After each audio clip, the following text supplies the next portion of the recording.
నా కర్మగాలి తేడా పడ్డానన్న నా గతి ఇట్లా అయిపోయిందని. ఇలాగా ఈ విషయాలే కాదు, ఇంకా వ్యసనాలకు బలైన వాళ్ళు ఉన్నారు. ఒకానొక ఘట్టంలో బుద్ధి పెడత్రోవ బట్టి అప్పటిదాకా కనీసం మా నాన్న తాగుబోతురా, నాకు తాగుడంటే నచ్చదో, తాగుబోతులు అంటే నాకు చిరాకు, పిచ్చెక్కుద్ది నాకు, మా అయ్య తాగి తాగి మా జీవితాలు నాశనం చేశాడని పలికినోడే ఒక దశకు వచ్చేటప్పటికి ఫ్రెండ్ పిలిచాడని పోతాడు. పోయి అందులో మూతి పెడతాడు, ఆ దరిద్రంలో మూతి పెడతాడు. ఇక దాని నుంచి బయటికి రాలేక ఫస్ట్ ఏం చెప్పాడు, మా నాన్న తాగుబోతాయి మమ్మల్ని రోడ్డు పాలు చేశాడు అన్న వీడే వాళ్ళ అయ్య కంటే గజ తాగుబోతుగా మారతాడు. అరే నువ్వేనా ఆ మాట మాట్లాడింది ఆనాడు? పెద్ద మనిషిలాగా మాట్లాడావు కదరా, మా నాన్న తాగుడు వల్ల మా కుటుంబాలు రోడ్డున పడ్డాయి, మా జీవితాలు సర్వనాశనం అయిపోయినాయి అని తెగ మాట్లాడావు కదరా, మరి ఇప్పుడు నువ్వు చేస్తుంది ఏందిరా అంటే, ఏం చేసేది ఏముందిరా, కర్మరా, కర్మ మానలేకపోతున్నాను రా అని లేచి వెళ్ళిపోతాడు వాడు. ఇలాగా ఒక త్రాగుడు అనేది ఏముంది, వ్యభిచారం అనేది ఏముంది, చెడిపోయినటువంటి క్రియలు అనేది ఏముంది ఏమండి? కొంతమందికి ఇంకొక దరిద్ర బుద్ధి ఉంటుంది, చాడీలు చెప్పే బుద్ధి. ఇవన్నీ బుద్ధులే, జనాలకు ఉండే బుద్ధులు. ఏ కాడికి అవతల వాళ్ళ స్టోరీలు తీసుకొచ్చి అందులో కొంచెం మసాలా మిక్స్ చేసి, మరి టేస్ట్ ఉండాలి కదా. ఇప్పుడు వట్టి మటన్ వండుకుంటే ఏం బాగుంటుంది, మసాలా బాగా దట్టిస్తే కమ్మని రుచి మంచి టేస్ట్ కదా, అందుకని మసాలా కలిపితే బాగుంటుంది. కొంతమందికి ఇది ఒక దరిద్ర బుద్ధి. ఈ ఇంట్లో వ్యవహారాలు ఆ ఇంట్లో చెప్పి, ఆ ఇంట్లో వ్యవహారాలు ఈ ఇంట్లో చెప్పి, మధ్యలో కాస్త మసాలా మిక్స్ చేసి చివరికి అది కాస్త పబ్లిక్ అయ్యి వాళ్ళు ఇల్లు కొట్టుకుంటారు. కొట్టుకొని ఎవరు చెప్పారు అసలు నీకు అంటే, ఫలానా పొల్లమ్మ చెప్పింది. ఏమన్నా జుట్టు పట్టుకో లాక్కొస్తారు ఇంట్లో నుంచి బయటికి. రా, ఏం చెప్పావు నువ్వు? నాకేం తెలుసమ్మా, నేనేం చెప్పాను? ఆపు నీ నాటకాలు, నువ్వేం చెప్పావు, ఇదిగో ఇట్లా చెప్పావంట అని ఆమె కొట్టిద్ది ఏమో కొట్టిద్ది, ఇద్దరు కలిసి కొడతారు. ఇట్లా తన్నులు తిన్నవాళ్ళు చాలామంది ఉన్నారు. పాయింటా కాదా? మరి పబ్లిక్లో నా చిన్నప్పటి నుంచి మరి నేనేమి పెద్ద అందరం మీద పెరగల, స్లమ్లో పెరిగా. కింది స్థాయి నుంచి అన్ని రకాల అనుభవాలు చూసా. పంపుల దగ్గర, తగాదాల దగ్గర నుంచి, బోరింగ్ దగ్గర తగాదాల దగ్గర నుంచి, ఎట్లాంటి పనికిమాలిన మాటలు చెప్పి తన్నులు తినేవాళ్ళ దాకా అన్ని రకాలు చూసా. అందుకే చెబుతున్నా, చూశాను కాబట్టి చెబుతున్నా. కొంతమందికి ఏమి నోటి తొందర, దానికి ఇంకో పేరు ఉందిలే, నేను అనకూడదు. అస్సలు ఆగదు. ఊరికే వీళ్ళ గురించి వాళ్ళకి, వాళ్ళ గురించి వాళ్ళకి, వాళ్ళ గురించి వీళ్ళకి, వీళ్ళ గురించి వాళ్ళకి. దరిద్రం, శాపం అది, అదొక శాపం. అపహాసకులు కొంతమంది ఉంటారు. ఇప్పుడు ఇదొక టైపా, ఈ చాడీలు చెప్పే టైప్, ఈ నిందలు ప్రచారాలు చేసే టైప్ ఒక టైపా, ఇది మూడో టైపు. కాస్త అబద్ధాలు కూడా కల్పించి మాట్లాడుతూ ఉంటారు. ఎవరు చేపించబడతారు? వాళ్ళే. ఇప్పుడు నేను తేడా అనుకోండి, చూసినోడు ఎవడు? చూసి కదా ఏదన్నా ఒక మాట ఒకరితో పంచుకున్న అర్థం ఉండాలి. నన్ను చూడకుండా, నేను తేడా అన్నది సాక్ష్యం లేకుండా ఇలా అంటా అనే మాట ఇంకొకటితో నువ్వు అంటే ఒక అబద్ధాన్ని నువ్వు ప్రచారం చేసినట్టేగా. సాతాను భక్తులను ఎఫెక్ట్ చేయడానికి వాడుకునేది నిందా ప్రచారాలని. సాతాను భక్తుల్ని డ్యామేజ్ చేయడానికి వాడు వాడుకునేటువంటి ఆయుధం నింద. కొంతమంది క్రైస్తవులే, మన సహోదరులే, ఏమండి, పాస్టర్లు కొంతమంది అంటున్నారంట, ఏంది శాలేం రాజు గారు తేడా అంటగా అని. ఈ మధ్య వచ్చిందిలే, కొంచెం టాకింగ్ వచ్చింది, తేడా అంటగా. పాస్టర్లు ఎంత ఆశగా ఎదురు చూస్తున్నారో నేను రోడ్డును పడితే చూడాలని. ఎందుకు తట్టుకోలేకపోతున్నారు కొంతమంది. కొన్ని సంవత్సరాలు మరుగు నుండి కరోనా టైంలో కరోనా పోయింది కానీ ఈడు పోలా, ఈ లైన్లో ఉన్నాడు. అసలు ఇంత పెద్ద సంఘం ఏంది, ఈ సంఘాలు ఏంది, దగ్గర దగ్గర 200 సంఖ్యకి చేరుతున్నాయి సంఘాలు. ఏడబట్టినా తండ్రి సన్నిధి బోర్డు కనపడుతుంది. ఈ సంఘాలు ఏంది, ఈ సంఘం ఏంది, ఈ పరిచర్య ఏంది, ఈ ఆన్లైన్ సర్వీస్ ఏంది, ఈ ఆన్లైన్లో ఫాలోయింగ్ ఏంది? అది ఎక్కడ చూసినా ఈడే. ఇన్స్టాగ్రామ్ ఓపెన్ చేస్తే మాట్లాడుతుంటాడు, ఫేస్బుక్ ఓపెన్ చేస్తే కనపడతాడు, యూట్యూబ్ ఓపెన్ చేస్తే కనపడతాడు. పాపం కొంతమందికి సంతోషం కలిగితే కొంతమందికి బాగా బాధగా ఉంది. మహామంట అంటారే, అట్టుంది. అందుకని ఏ దొరికిద్దా నా మీద ప్రచారం చేద్దాం, ప్రజలకి ఏ దొరికిద్దా ఒక అపనింద ప్రచారం చేద్దాం, ఎవడు మాట్లాడతాడు, ఏ కుక్క వాగుద్దా నేను కూడా భౌభవం అందామని ఈ కుక్క జాతోళ్ళు ఉన్నారు కొంతమంది ఇళ్లలో కూడా. కుక్క జాతోళ్ళు అంటే కుక్కకి లాజిక్ ఉండదు. అవతల పక్క బజార్లో ఒకటి భవ అందనుకో, ఆ పక్క బజార్ ఆ ధరిన ఉన్నది భవ అంటుంది. ఎందుకు అరిచావు నువ్వు అంటే దానికి లాజిక్ ఉండదు. ఎందుకు సార్, నాకు నా జాతి అరిచింది సార్, నేను కూడా అరుస్తాను. అదే ఒక దైవ సేవకుడు అనేక ఆత్మలను రక్షణలోకి నడిపిస్తున్నవాడు, గొప్ప పరిచర్య జరుగుతుంది, మనం చేయకపోయినా ఒకడు చేస్తున్నాడు, చేసేవాడికి మనం సపోర్ట్ చేయాలి, చేయూతను అందించాలి, ఎంకరేజ్ చేయాలి. ఎంతోమంది జీవితాలు మార్చబడుతున్నాయి, ప్రభు మహింపరచబడుతున్నాడు, దేవుని నామం ఊరేగించబడుతుంది. నా సహోదరుడే, అందరూ కలిసి చేస్తుంది యేసయ్య సేవే, ఎవరు చేస్తేనేమి దేవునికి స్తోత్రం అనుకొని యథార్థ హృదయంతో ప్రేమించేవాళ్ళు కొంతమంది ఉంటే, ప్రార్థించేవాళ్ళు కొంతమంది ఉంటే, దుర్మార్గులు మతోన్మాదులు కల్పించిన అబద్ధాలని నిజమని ప్రచారం చేస్తున్న దుర్మార్గులైనటువంటి సేవకులు, దుష్టులైన పనివారు కూడా లేకపోలేదు. వాళ్ళకి దేవుడే తీర్పు తీరుస్తాడు. ఆ లెక్క దేవుడే వాళ్ళకి చెప్పాలి, దేవుడికే వాళ్ళు చెప్పాలి, దేవుడే వాళ్ళ లెక్క వాళ్ళకి కట్టాలి. నేనైతే వాళ్ళని దేవుడు క్షమించాలని కోరుకుంటున్నా. అసూయ, అక్కస్సు, ఈర్ష్య, ద్వేషాలు, సాతానుగాడి కుట్రను అర్థం చేసుకోలేకపోతున్నారు. సహోదరుల మీదనే కత్తి దూసి దుర్మార్గం చేస్తూ ఉన్నారు. సరే, వాళ్ళ కోసం ప్రార్థన చేయండి, మారు మనసు కలగాలి, బుద్ధి మారాలి అని. ఏ బుద్ధి? అబద్ధాలను ప్రచారం చేసే, నిందలను ప్రచారం చేసే బుద్ధి. నాయన, దుర్మార్గులు ప్రచారం చేసినటువంటి అబద్ధాలను నెరవేర్చేంత ఖాళీ నాకు ఎక్కడ తగలబడింది అయ్యా?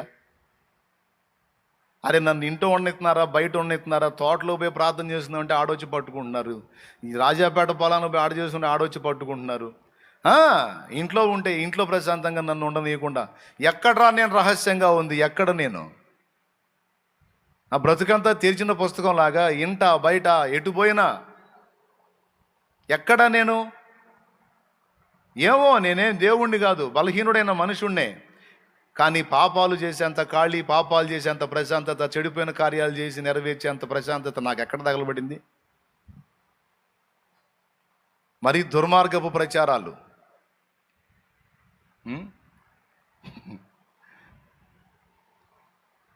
దొంగతనాలు, దేవుడు చూస్తున్నాడు ప్రతిదీ కూడా. కానీ మీరు జ్ఞానవంతులు తెలుసుకుంటారు, ప్రార్థిస్తారని చెబుతున్నాను.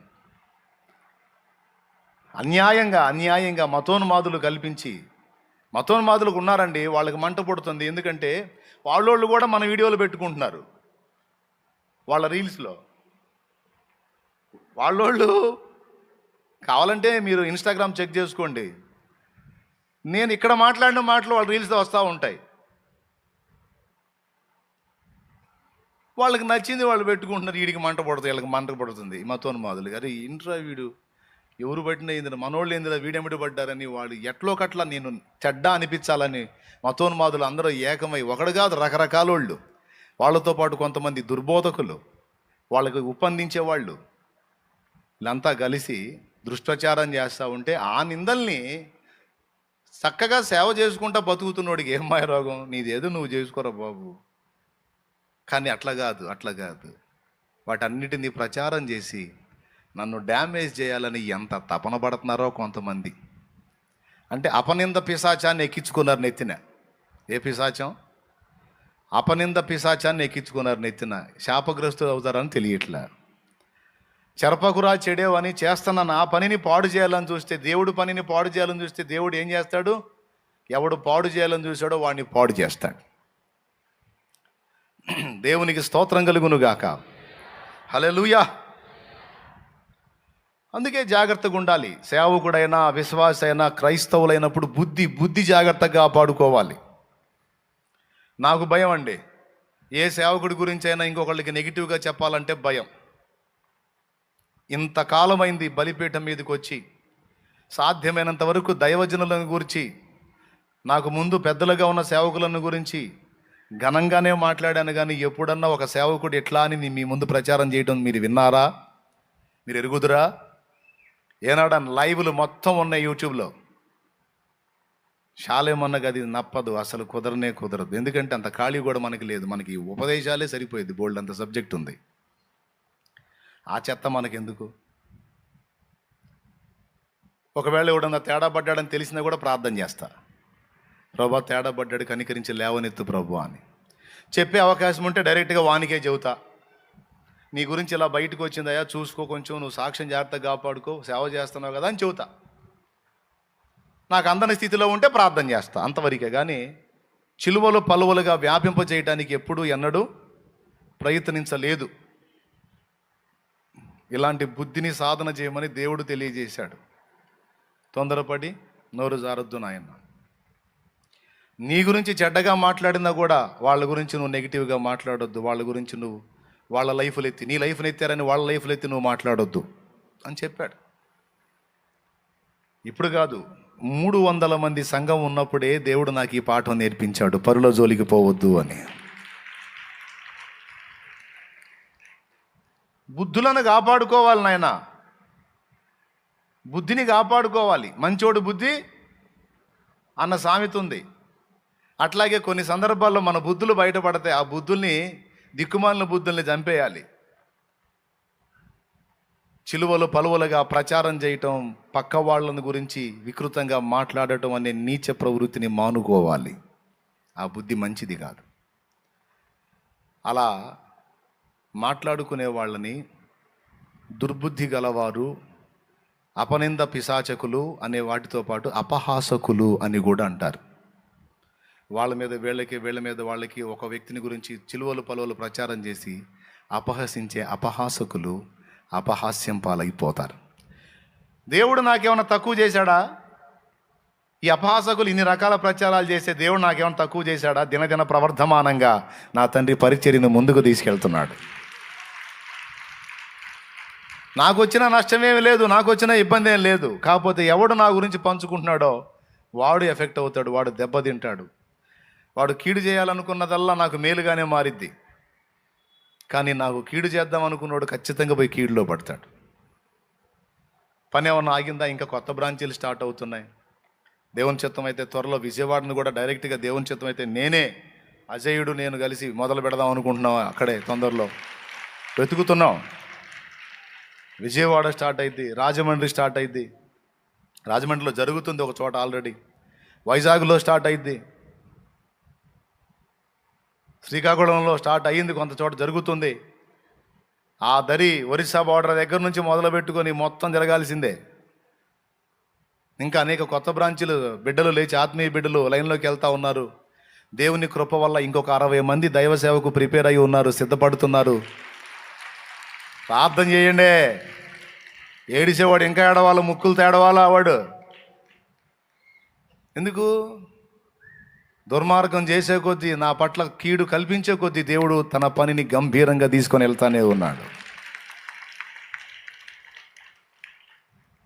హల్లెలూయా. చంక పెట్టుకుంది ఎవరు? చంకనెత్తుకుంది ఎవరండి? సైన్యములకు అధిపతియగు యెహోవా. నా పక్షమును నీవు వహించి మూర్ఖుల నోళ్ళు మోయించినావు. పక్షమును నీవు వహించి మూర్ఖుల నోళ్ళు మోయించినావు. వీరుడవై నీవు నాకుండగా, వీరుడవై నీవు నాకుండగా నేనేల భయపడుదును, నాకింక దిగులేలను. భయపడుదును, నాకింక దిగులేలను. సైన్యములకు అధిపతి నీకే ఘన స్తుతి. నా సైన్యములకు అధిపతి నీకే ఘన స్తుతి. హల్లెలూయా, హల్లెలూయా.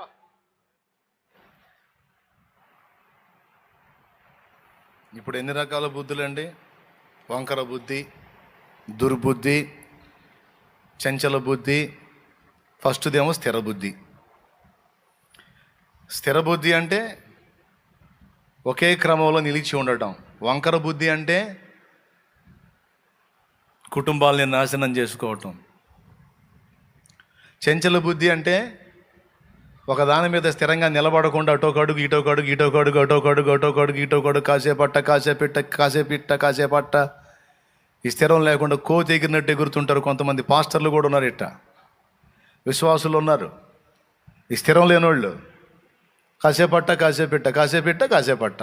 విశ్వాసులు, పరిచారకులు, సేవకులు అన్న భేదం లేదు, ఉన్నారు. అందరికీ చెప్తున్నాను, స్థిర బుద్ధిని సాధన చేయాలి, చంచల బుద్ధిని కాదు. కుటుంబాలని పతనం చేసే వంకర బుద్ధులు, వాటిని మనం విసర్జించాలి. నాలుగవది దుర్బుద్ధి, కడుపులో అవతల వాడిని నాశనం చేయాలనే కుటిల బుద్ధి, దుర్బుద్ధి. అక్కా చెల్లెళ్ళు రెండు ఏంటి? దుర్బుద్ధి, కుటిల బుద్ధి. సిస్టర్స్, ఇవన్నీ అవసరమా లేదండి మనకి? అవసరం. కుటిలత్వం అంటే ఏంటో తెలుసా? మనిషి ముందేమో చాలా ఆప్యాయంగా మాట్లాడతారు, చాలా అనురాగంగా మాట్లాడతారు. ఆ మనిషి పక్కకు పోగానే ఆ మనిషి గురించి నెగిటివ్గా మాట్లాడతారు. లోపల కడుపు నిండా కుటిలత్వంతో నింపుకొని పైకి మాత్రం నాటకాలు మాటలు మాట్లాడుతూ ఉంటారు. కుటిల బుద్ధి. కుటిల వర్తనలు యెహోవాకు హేయులు. కుటిల ప్రవర్తన, కుటిల బుద్ధి ఉంటే లోపల ఎలాగున్నావు బయటికి కూడా అలాగే ఉండవు. నాటకాలు ఆడొద్దు, విపాత్రాభినయం చేయొద్దు. మనుషుల ముందేమో భజన చేసినట్టు మాట్లాడి మనుషుల పక్కనేమో కుటిలత్వంతో మాట్లాడొద్దు. కొంతమంది ఉన్నారు ఈ టైప్ వాళ్ళు. నటన దానికి కేసు రాస్తాడు దేవుడి. కుటిల బుద్ధిరా ఈ అమ్మాయికి, వీడి కుటిల బుద్ధిరా వీడికని. ఎందుకు చెప్తున్నాడో దేవుడు అర్థం చేసుకోండి ఈ మాటల్ని. ఈ దరిద్రాలు ఎన్నడూ రానియొద్దు. వీటిని బ్యాలెన్స్ చేసుకున్నారనుకో, మీ అభివృద్ధిని ఆపటం ఎవడి వల్ల కాదు.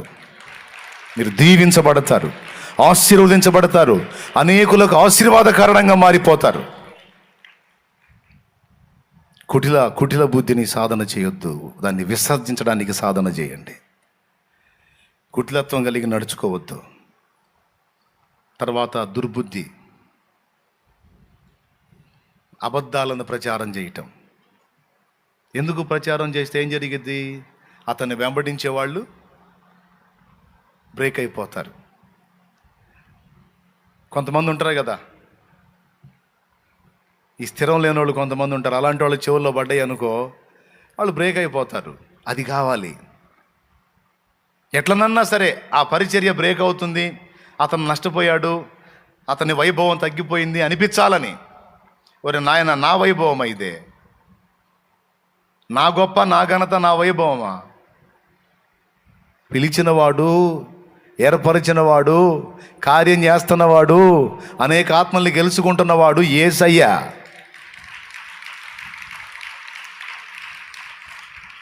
నన్ను పడేద్దామని, ఏం చేద్దామని, ఎట్లన్నా నన్ను పడేద్దాం. నేను ఒక మాట చెబుతానండి, నిలబడ్డవాడిని పడేస్తాను. నేను ఆల్రెడీ నేల మట్టుకు పడున్నాను. నన్ను ఇప్పుడు పడేయలేడు. ఎందుకు? యేసయ్య పాదాల దగ్గర ఎప్పుడో పడే ఉన్నాను నేను. అవునమ్మా, నేల మట్టుకు నేను ప్రభువు ముందు సాష్టాంగ పడున్నా. ఆయన కృప అంతా ఏముంది, నా గొప్పతనం ఏముంది? కేరా ప్లాట్ఫామ్ గాండి నేను, కేరా ప్లాట్ఫామ్ గాండి ఆయన. నేను ఏముంది నాకు, నా గొప్ప? నేను ఏది దాచుకోలేదే.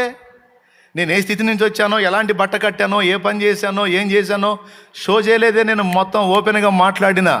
నా లైఫ్ ఆరంభం నుంచి ఇప్పటిదాకా చాలా సంగతులు ఓపెన్గా పచ్చిగా నా దీన స్థితిని కూడా చెప్పుకున్నాను నేను, సంఘం ఎదుట దాచకుండా. ఆల్రెడీ నేల మట్టుకు నేను తగ్గించుకొని ఉన్నా, పడే ఉన్నాను నేను. నన్ను పడేసేది నీకు బొంద. పడేయాలనుకుంటున్నాడు నన్ను కాదు, నా పక్షాన నిలిచిన యేసయ్యను పడేయాలనుకుంటున్నాడు వాడు. అలా ఇద్దా? నన్ను పిలిచిన వాడు నమ్మదగిన వాడు. పలు నిందలు నన్ను చుట్టినా, పరులంతా గేలి చేసిన,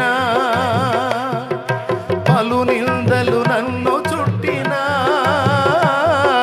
పరులంతా గేలి చేసిన, పరిశుద్ధుని అడుగు జాడలో నిత్యము నీ నడచెదా. పరిశుద్ధుని అడుగు జాడలో నిత్యము నీ నడచెదా. నేను నమ్మిన వానిని ఎరుగుదును, సిగ్గుపడనెన్నడు. నేను నమ్మిన వానిని ఎరుగుదును, సిగ్గుపడనెన్నడు, సిగ్గుపడనెన్నడు. నన్ను బలపరచువాని అందే సమస్తమునే చేయగలను. నన్ను బలపరచువాని అందే సమస్తము నీ చేయగలను. స్తోత్రం. నా స్థిరత్వం ఏంటో నేను చెబుతా. నా దేవుడే నా ధైర్యం, నా దేవుడే నా ధైర్యం అండి. దేవుడు ఎన్ని చెప్పుకుంటే నాకే. అది సందర్భం వచ్చింది కాబట్టి ఈ పాయింట్ ఎత్తాలే అంతే. అట్లాగే ఎవరైనా మంచిది కాదు అది. దుర్బుద్ధి లోపల కలిగి ఎదుటోడిని డ్యామేజ్ చేయాలని, ఎట్లనన్నా నష్టపుచ్చాలని, అతనిని అభిమానించే వాళ్ళ హృదయాల్లో అతని పట్ల ద్వేషం కలిగించాలని కొంతమంది పని కట్టుకొని చేస్తున్న విష ప్రచారాలు. కొంతమంది అయితే చర్చిలో మైకుల్లో దేవుని వాక్యం పెట్టకుండా నన్ను విమర్శించారు విమర్శకులు. ఆ విమర్శలు వేస్తున్నారంట మైకుల మీద. నాకు తెలిసి నవ్వుకున్నా. సువార్త ప్రచారంపై దుర్వార్త ప్రచారాన్ని దిగారు వీళ్ళు. అసూయ ఎంత పని చేసిందని అర్థమైందని నేను చెప్పింది మీకు. నా మీద విష ప్రచారాలు, అబద్ధ ప్రచారాలు చేసే దుర్బోధకులు ఉన్నారు కదా, మతోన్మాదులు దుర్బోధకులు, వాళ్ళ మాటల్ని తీసుకెళ్ళి ఆ మైకుల్లో వచ్చేటట్టు పెడుతుంది. అదే షాలేము రాజు తేడా అనిపించాలని. వాళ్ళ వల్ల అయిద్దా చూద్దాం. కానీ వాళ్ళు నన్ను వెనక్కి నెడతారో ముందుకు తీసుకెళ్తారో చూద్దరు కానీ, మీరు కూడా చూద్దరు కానీ. దేవునికి స్తోత్రం. గుర్రాలు రథం లాగినట్టు వాళ్ళే లాగుతా తీసుకెళ్ళాలి నన్ను యేసు నామంలో. హల్లెలూయా. అంతే, వాళ్ళే ఊరేగించాలి యేసు నామంలో. వర్ధిల్లరు కదా.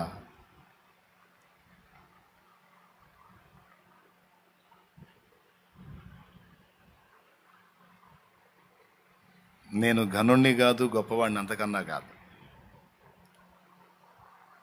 నేను దీన స్థితి నుంచి వచ్చినోడిని. 40 రూపాయలు సెకండ్ హ్యాండ్ షర్టు, 70 రూపాయలు ప్యాంట్ సెకండ్ హ్యాండ్ తీసుకొని చర్చికి వెళ్ళాను నేను. అప్పుడు అప్పులు పాలై డబ్బులు లేని స్థితిలో, అలాంటి దీనమైనటువంటి పరిస్థితుల్లోంచి వచ్చినోడిని నేను. ఒక అన్నం పొట్లం తీసుకొచ్చి ఓపెన్ చేస్తే 21 రూపీస్ అన్నం పొట్లం. పిల్లలు తినగా, చిన్న పిల్లలు తినగా మిగిలింది తిని నీళ్లు తాగినోడిని నేను. భార్యాభర్తలు ఇద్దరం. నేనేం అందలం మీద నుంచి రాలా. ఈరోజు కూడా అవసరమైతే వెళ్ళి మళ్ళీ ఏ పనైనా తగ్గించుకొని చేయడానికి 100% ఐఎమ్ రెడీ. నో ఎచ్చులు, నో ఎగస్టాలు. ఎందుకు? నేనేమై ఉన్నానో, ఎక్కడి నుంచి వచ్చానో నేను ఎరుగుదును. ఇదంతా నా తండ్రిది. అందుకే ఈరోజు కూడా రేకులింటోనే బతుకుతున్నా. ఎడవచ్చు ఒక ఇడుపు, కానీ నాకు అక్కర్లేదు, చాలది. ఆకులిల్లైనా రేకులిల్లైనా చాలు, అంత మాత్రం నేడిచ్చాడు. ఒకనాడు ఆ మాత్రం నీడ కూడా లేక అద్దెళ్లలో తిరిగా, ఈరోజు ఆ మాత్రం నీడిచ్చాడు. స్తోత్రం. ఎప్పటికప్పుడు నా గతాన్ని గుర్తు చేసుకుంటా, నేను ఏమై ఉన్నానో, ఎక్కడి నుంచి వచ్చానో అన్నీ ఎప్పటికప్పుడు మననం చేసుకుంటా ఉండటానికే ఏకాంత ప్రార్థనకి వెళ్ళేది నేను. నా ఎడల నా తండ్రి ఎట్టి కార్యాలు చేశాడు అన్నీ ధ్యానించుకోవడానికి వెళ్ళి కూర్చొని దేవునితో గడుపుకుంటూ ఉంటాను. నేను కూర్చొని మాట్లాడుకుంటా నేను ప్రభుతో.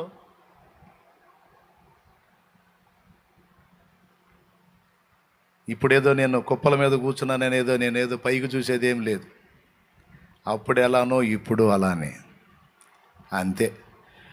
కాబట్టి ప్రియులారా, మన బుద్ధి మార్పు రాకుండా చూసుకోవాలి. దేవునికి స్తోత్రం.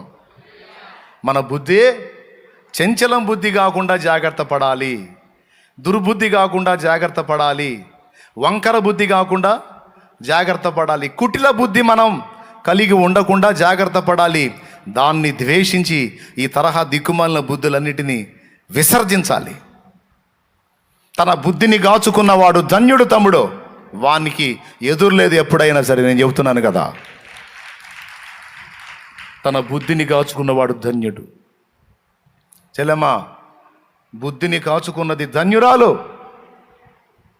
సుబుద్ధి కలిగిన భార్య, గుణవతైన భార్య, సద్గుణం కలిగిన భార్య, సద్బుద్ధి కలిగిన భార్య అమూల్యమైనది, ముత్యముల కంటే శ్రేష్టమైనది. సుబుద్ధి కలిగిన భార్య యెహోవా యొక్క దానము అన్నాడు. మంచి బుద్ధిని కలిగి ఉన్న నువ్వు నీ భర్తకు దేవుడు దయచేసిన దానంలా ఆయన ఫీల్ అవుతాడు.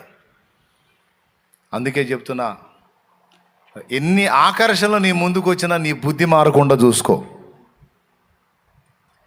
దేవునికి మహిమ కలుగును గాక. ఏం మారకుండా చూసుకోవాలి? బుద్ధి మారకుండా చూసుకోవాలి. రకరకాల బుద్ధుల గురించి బైబిల్ మాట్లాడిందండి. దావీదట సుబుద్ధి కలిగి నడుచుకుంటే, దావీదు సుబుద్ధి కలిగి నడుచుకుంటే దేవుడు దావీదుకు తోడై ఉన్నాడట. దేవుడు దావీదుకు తోడై ఉన్నాడట. ఎందుకు తోడై ఉన్నాడు? దావీదు సుబుద్ధి కలిగిన వాడు. సుబుద్ధి కలిగి నడుచుకుంటే దేవుడు దావీదుకు తోడై ఉంటే ఇశ్రాయేలుకు మొట్టమొదటి రాజు అయిన సౌలు దడుచుకొని చచ్చాడట. రాజు దడుచుకున్నాడు. దావీదు సుబుద్ధి కలిగి ప్రవర్తించుట చూచి సౌలు మరి ఎక్కువగా భయపడి, వచనం ఉంటుంది, సమూయేలు గ్రంథము నేను చూపిస్తాను మీకు. సమూయేలు గ్రంథము 18వ అధ్యాయం 18-15. మరియు దావీదు సమస్త విషయములలో సుబుద్ధి కలిగి ప్రవర్తింపగా, సుబుద్ధి అన్నకాడ అండర్లైన్ చేయి, యెహోవా అతనికి తోడుగా నుండెను. దావీదు మిగుల సుబుద్ధి గలవాడై ప్రవర్తించుట సౌలు చూచి మరి అధికముగా అతనికి భయపడెను. చూసారా ఎందుకు భయపడ్డాడు? సుబుద్ధి కలిగి ప్రవర్తించే వాడికి యెహోవా తోడుగా ఉంటాడు. అది పరిస్థితి. సుబుద్ధి కలిగి ఎవరైతే నడుచుకుంటారో, సుబుద్ధి కలిగి ఎవరైతే ప్రవర్తిస్తారో వాళ్ళకి దేవుడు తోడుగా ఉంటాడు. ఇంతకేమిటి దావీదు సుబుద్ధి మీకు తెలుసా? తననే చంపటానికి వెతుకుతున్న సౌలుని చంపే ఛాన్స్ వచ్చినా చంపట్లేదండి, క్షమిస్తున్నాడు. ఈ క్షమాగుణం అంటే దేవునికి ఇష్టం. క్షమించేటప్పుడు ఇంకొకటి ఏమంటున్నాడు తెలుసా? యెహోవా అభిషేకించిన వాణ్ణి నేను ముట్టకూడదని దేవుణ్ణి గౌరవిస్తున్నాడు. దేవుని అభిషేకాన్ని గౌరవిస్తున్నాడు. అంటే ఆయన మీద పరిశుద్ధాత్మ ఉంటాడు. నేను వెళ్ళి సౌలు మీద కత్తి దూస్తే పరిశుద్ధాత్మ మీద దూసినట్టు, దేవుని మీద తిరుగుబాటు చేసినట్టు. కాబట్టి పొరపాటును కూడా నేను ఆ పని, యెహోవా అభిషేకించిన వాణ్ణి నేను ముట్టను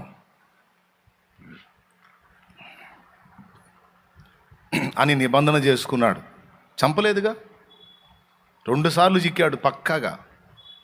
చిక్కితే 2 సార్లు కూడా పక్కకు పోయి కేకలేసాడు. దూరంగా పోయి కొండెక్కి, రాజా, ఒక చిన్న పిట్టలాంటి నన్ను ఇంత పెద్ద రాజువి సైన్యాన్ని వేసుకొని తరుముటయ్యేలా, నేను నీకు చేసిన అపకారమేమి? ఇదిగో ఈ మారు యెహోవా నిన్ను నా చేతికి అప్పగించెను. అయితే ఇదిగో నీకే కీడు చేయలేదు, నీ దగ్గర ఉన్న నీళ్ల బుడ్డి తీసుకొచ్చాను చూసుకోమంట. చూస్తే ఉండదు. దావీదా, నాయనా, నీవు నాకంటే నీతిమంతుడు, నీవు నిశ్చయముగా ఇశ్రాయేలుకు రాజు అవుదు, యెహోవా నిన్ను ఆశీర్వదించుగాక అంటాడు. సంపుదాం వచ్చినోడు దీవించిపోతాడండి.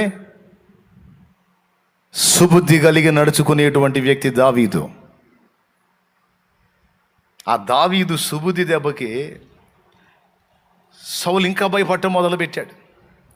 ఎందుకో తెలుసా? దేవుడు ఎవరికి తోడై ఉంటాడో తెలుసు సౌలుకి. నా బుద్ధి మంచిది కాదు, నాది దరిద్ర గొట్టు బుద్ధి, కుళ్ళుబోతు బుద్ధి, అసూయ బుద్ధి, నాకంటే ఒకటి ఎక్కువ అంటే ఓర్చుకోలేని బుద్ధి, మాట మీద నిలబడలేని బుద్ధి, మాట తప్పే బుద్ధి. కూతురుని ఇస్తానన్నాడు, కూతుర్ని ఇలా ప్రాణం తీయటానికి వెంటబడ్డాడు. మరి ఏం బుద్ధి ఆ బుద్ధి? స్థిరం లేని బుద్ధి కాదు, చంచల బుద్ధి కాదు. గొలియాతును చంపినవాడికి నా కూతుర్ని ఇస్తాను, రాజ్యంలో అర్ధభాగం ఇస్తాను అన్నాడు. అర్ధరాజ్యం లేదు, కూతురు లేదు, ఇంకా చంపుదామని తిరుగుతూ ఉన్నాడు. తెలుసు సౌలు బుద్ధి ఎంతో సౌలుకి. కానీ దావీదు అలాంటి వాడు కాదు. దావీదు యొక్క సద్బుద్ధిని బట్టి భయపడి చచ్చాడంట సౌలు.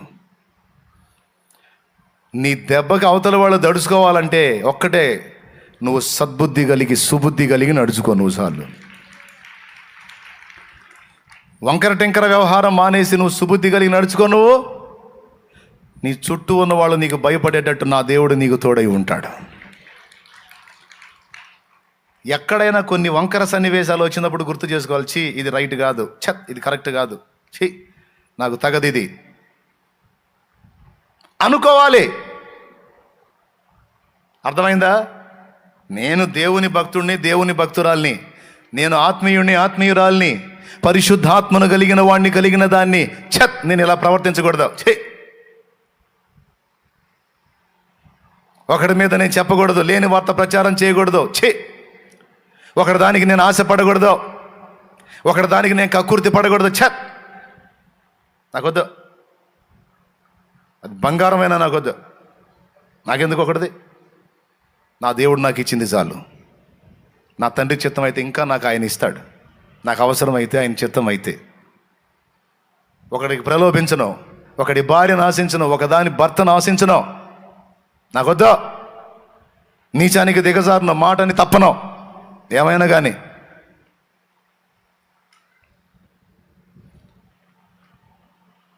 నెరవేర్చలేకపోతే అడుగుతా, అవసరమైతే రిక్వెస్ట్ చేసి.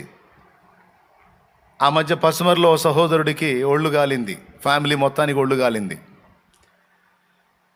పరిచారకుడు ఫ్యామిలీ మొత్తం పోయి ఆసుపత్రిలో పడ్డారు. పోయి దర్శించా. ఆడ ఊరక డాక్టర్ గారిని ఎంక్వైరీ చేస్తే చిన్న చిన్న గాయాలేనండి, తగ్గిపోతాయి అన్నాడు. నేనేమనుకున్నానంటే, చిన్న చిన్న గాయాలంటే సైబాలో ఏదో రాస్తారు, 4 రోజులు 2 రోజుల గాయాలు మానిందాక ఉంచుకుంటారు, పంపిస్తారులే, మహా అయితే ఓ 25 ఏళ్ళు అవుతాయేమో, పరిచారకుడు కుటుంబం మొత్తం గాలేరు కదా అని నేనేమనుకున్నానంటే, ఒక 15 ఏళ్ళు అవుతాయి, ఇంకొక 10 ఏళ్ళు అదనంగా అనుకుందాం, ఓ 25 ఏళ్ళు అవుతాయి, అంత మించి ఏమవుతాయిలే అని. ఆ తమ్ముడు దీనంగా చూస్తాడు. తమ్ముడా భయపడవాకు, మొత్తం కాలిపోయిన ఇంట్లో నాకు తెలుసు, ఈ హాస్పిటల్ ఖర్చు నేను పెట్టుకుంటాలే అన్నా. ఒక 15 ఏళ్ళు అంచనా, ఒక 10 ఏళ్ళు అదనంగా వేసుకున్నా, ఓ 25 ఏళ్ళలో బయటకు వస్తారులే అని. డాక్టర్ గారు చెప్పడం కూడా అంతే చెప్పాడు, పెద్ద ప్రాబ్లం ఏం లేదండి అని. ఆయన నన్ను బట్టి గౌరవంగా చెప్పినట్టున్నాడు. చివరికి బిల్లు ఎంత వేశారు? 1,90,000 1,80,000 వేశారు. వాయమ్మ, నేను ఎడగట్టాలా? అది పెద్ద మొత్తం. నేనేమన్నాను, నువ్వేం దిగులు పడవు, భయపడవు, బిల్లు నేను కడతానని. తర్వాత ఏం చేశాను, నేను కట్టగలిగినంత వరకు కొంత అమౌంట్ కట్టి, తర్వాత ఆ తమ్ముడిని రిక్వెస్ట్ చేయించాను మన శ్యామ్ చేత. అయ్యా, అతనికి ప్రత్యామ్నాయ మార్గం ఉండొచ్చు, కొంతమంది వచ్చి సహాయపడ్డారని తెలిసింది నాకు. నా చేతికి వచ్చేది కూడా బీదబిడ్డల కష్టార్జితమే. అనేక మంది పరిశుద్ధులు కష్టార్జితం తీసుకొచ్చిస్తారు. మరి వాళ్ళలాంటి పరిస్థితులు చాలామందికి ఉంటాయి, అందరినీ ఆదుకుంటూ ఉండాలి నేను. ఎంతోమంది ఎన్నో రకాల సమస్యలు, మరి ఇంతమంది సంఘం మీద, ఇంతమంది పరిచారకుల మీద డైలీ కొన్ని సమస్యలు వస్తూనే ఉంటాయి. డైలీ చేస్తూనే ఉంటానండి, దేవుడి కృపలో హెల్ప్ చేస్తూనే ఉంటాం మనం.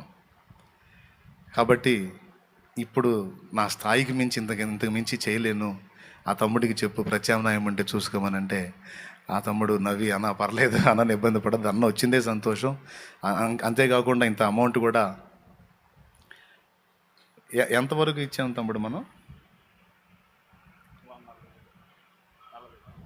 ఒక 40,000 ఆ తమ్ముడి చేతికి అప్పచెప్పి, ఇంతవరకు మేము చేయగలిగింది నాయన, ఇక మిగిలింది నువ్వు చూసుకో అంటే, పాపం వాళ్ళకి ఏదో అవకాశం దొరికిన దగ్గర దేవుడి కృపల్లో వాళ్ళు బయటపడ్డారు, తెచ్చుకొని ఇచ్చుకున్నారు. వాళ్ళకి ప్రత్యామ్నాయం ఉంది, అవకాశం ఉంది, తెచ్చుకొని ఇచ్చుకున్నారు.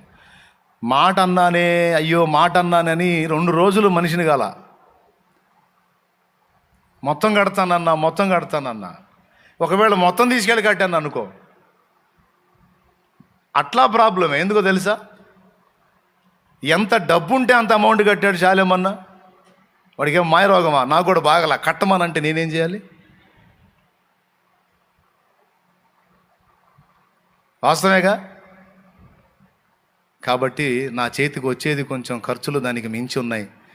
ఎట్లనో దేవుడి దయ వల్ల కొంతమంది బిడ్డలు ఎక్కడో బయట నుంచి ఆన్లైన్లో చూసి విశ్వాసంతో వెంబడించేటువంటి వాళ్ళు కొంతమంది, వాళ్ళు కలిగిన దానిలో నుండి తోడ్పాటు పంపిస్తే ఇంత చేయగలిగా. అచ్చంగా సంఘం మనం తీసుకొచ్చి అబద్ధాలు ఆడుకోవడం చెప్పండి. దశంభాగం కరెక్ట్గా ఇచ్చేవాళ్ళు ఎంతమంది చేతులు ఎత్తండి,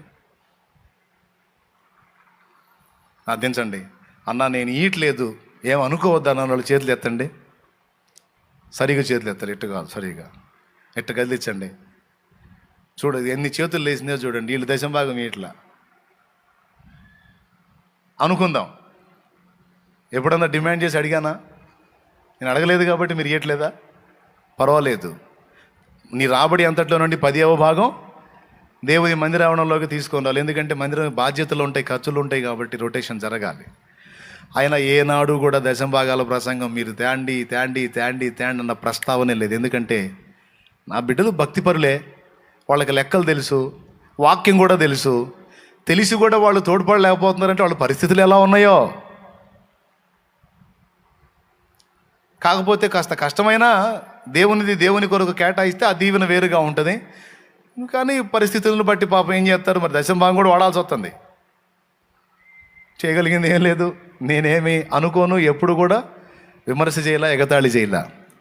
నా దేవుడు కృపనిస్తే వాళ్ళే దశంభాగం అది ఇంకా అదనంగానైనా తీసుకొని పరిచర్యకి ఇవ్వగలిగిన బిడ్డలు నా బిడ్డలు, వాళ్ళని ఇబ్బంది పెట్టకూడదని వదిలేశాను. ఇప్పుడు ఎలా అవుతుందంటే మన పరిచర్యకి అయ్యే ఖర్చు ఎక్కువగా ఉంది.